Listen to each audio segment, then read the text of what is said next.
Ask us, मुझे हर बार पूछते हैं सर मैं एफबीए करूं, इजी शिप करूं, लोकल शॉप करूं, क्या करूं?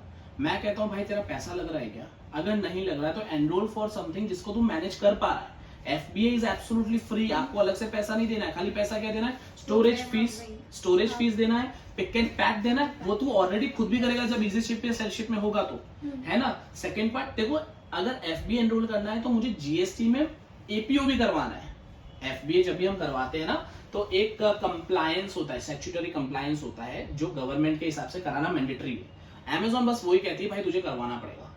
अगर वो भी मैं इन्वेस्ट नहीं कर सकता तो तू सेलर बनने के लायक नहीं है, तो फिर नॉर्मल इजी शिप कर ले, बहुत है तेरे लिए। मैं सिंपल कहता हूँ सेलर्स को, whenever somebody ask me boss FBA कराने का तो 900-1000 रुपए खर्चा हो जाएगा, भाई तू धंधा ही मत कर। अगर तू 1000-2000 इन्वेस्ट नहीं कर सकता बिजनेस करने में, तेरे बिजनेस नहीं बना है तो जाके जॉब कर, या तो फिर तू इजी शिप सेल शिप में लगे रहे। बहुत सिंपल फंडा है। But if you are ready to invest, you must go for the FBA also, you must go for the local shop also, you must go for easy ship also.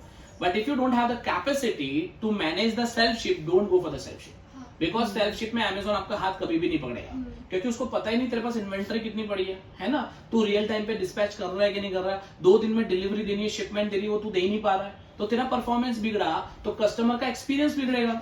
समझ में आ रहा है? मेरा परफॉर्मेंस, सेलर का performance बिगड़ा तो customer का experience बिगड़ेगा, और वो चीज नहीं होने देने के लिए अमेज़न सेल्फ शिप को प्रमोट ज्यादा नहीं करता है।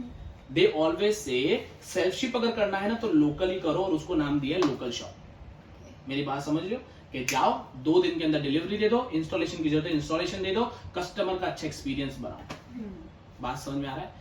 Amazon का मूल पॉइंट एक ही है, the main crux is that give the best customer satisfaction to the customers, they will come repeatedly and give you the orders.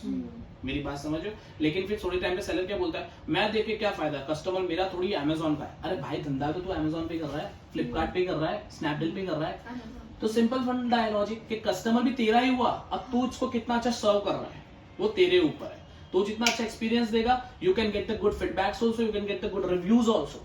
Reviews और फीडबैक्स का मैंने ऑलरेडी आपको सिखाया होगा कि कैसे लेना चाहिए, जिसको हम लोग M2M कहते हैं, राइट? उधर से जाके तो you can get it. So there are lot of the things need to be clear, but problem क्या है भैया, ट्रेनिंग नहीं ले लेंगे, ट्रेनिंग में खर्चा हो जाएगा, ये हो जाएगा। अच्छी ट्रेनिंग ली होती तो डेफिनेटली आपको सेल्स करने में इन सब में प्रॉब्लम होता ही नहीं है ना। ठीक है, क्लियर हुआ?